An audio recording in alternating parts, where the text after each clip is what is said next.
भक्तों का प्रेमी भी हूं। अच्छा, तो किसकी भक्ति की याद करके रो रहे हो आप? कहा कि मुझे मेरे वृंदावन वासियों की याद आ रही। ऐसा कर उद्धव तो चला जा और वहां पर मेरा संदेश सुना। गए उद्धव जी ने जब दृश्य देखा तो वृंदावन के नजदीक जैसे जैसे पड़ रहे हैं, क्या देख रहे हैं कि चारों ओर से केवल और केवल एक ही वातावरण दिखाई पड़ रहा है, राधे राधे राधे राधे राधे। जो ज्ञानी होता है ना, उसका भक्ति में मन नहीं लगता और वो बड़ा कठोर होता है।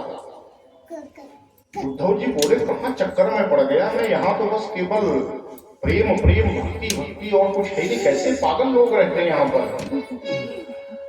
लेकिन कितना भी कोई ज्ञानी हो, कहते हैं भगवान ज्ञानी मुझे प्रिय है, लेकिन भक्त मुझे उससे ज्यादा प्रिय है। और जो ज्ञानी के साथ भक्त ही है, भक्त हो गया, वो तो मुझे परम प्रिय है। जब तक केवल भक्त है या केवल ज्ञानी, तब तक तो अधूरा है। और विज्ञानी हो गया तब तो फिर आनंद ही आनंद है। उद्धव जी पहुंचे एक पुलिया पर, तो वहां सब लोग खड़े थे, सब लोग नाचने लगे, हमारो कन्हैया आ गए आ गए आ गए। लेकिन जब देखा है तो कोई और ही उद्धव जी जैसा, कन्हैया जैसा दिखता है, उनका पीताम्बर धारण किया है। पूछा कि भैया नंद बाबा का भवन कौन सा है? सबने रोते हुए कहा कि सबसे बड़ा जो भवन दिख रहा है वही है उनका। कहा कि ये आप सब लोग रो क्यों रहे हो? कहा क्या करें, जब से कन्हैया हम सबको छोड़ के गए हैं तब से हमारा कहीं मन ही नहीं लगता है। हर पल हर क्षण बस उन्हीं की याद सताती है। ना हम सो पाते हैं, ना हम जग पाते हैं, ना हम खा पा रहे हैं, ना पी पा रहे हैं, ना कुछ कर पा रहे हैं। हम तो किसी लायक ही नहीं बचे। और नंद बाबा के घर तक पहुंचते पहुंचते तो लोगों ने उद्धव जी से कह दिया कि इससे अच्छा तो हम मर ही जाए तो ही ठीक है, कम से कम भगवान के पास पहुंच तो जाएंगे।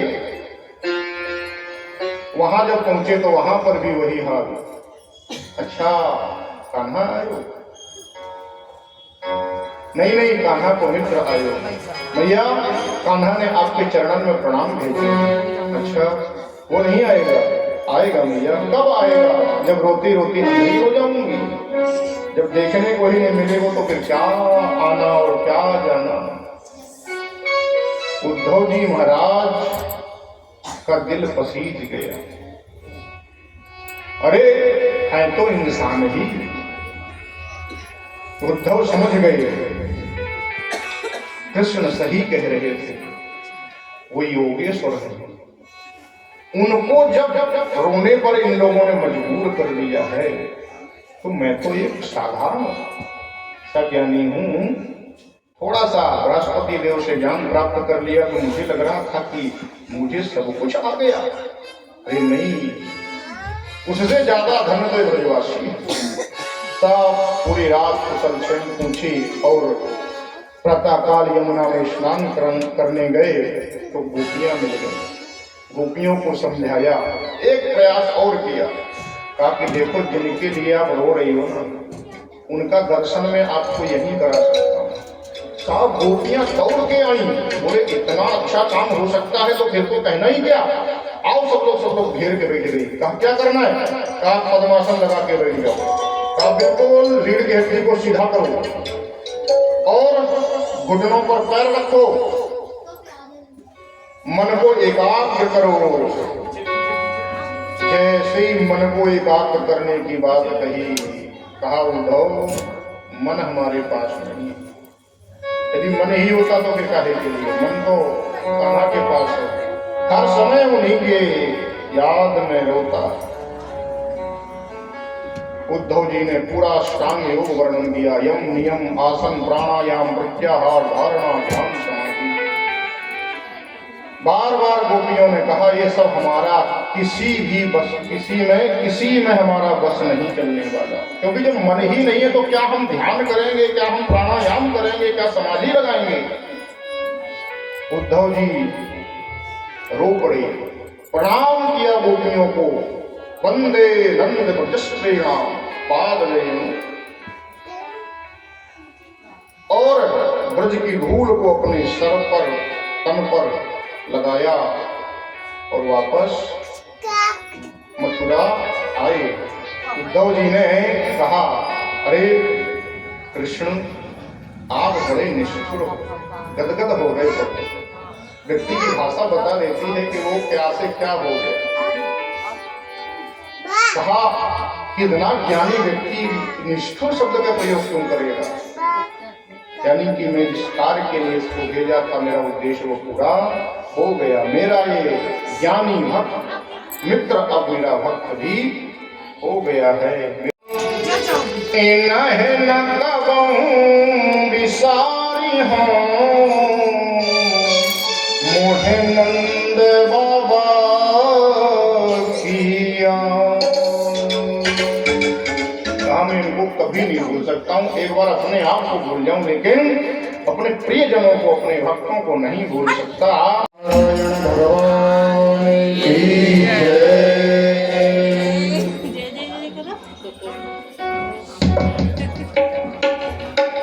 Vrindavan Bihari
Hare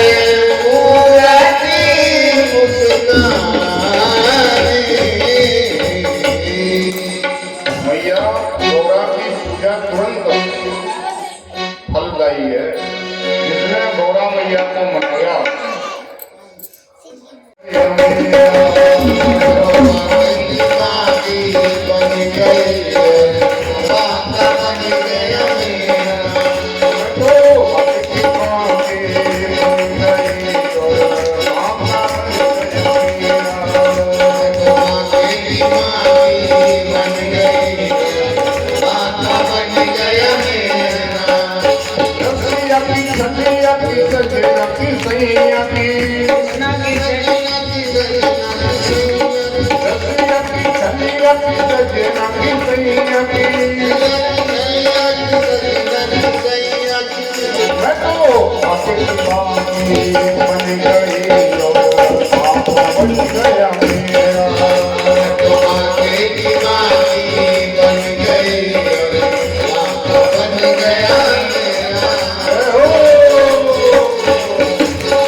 Thank you.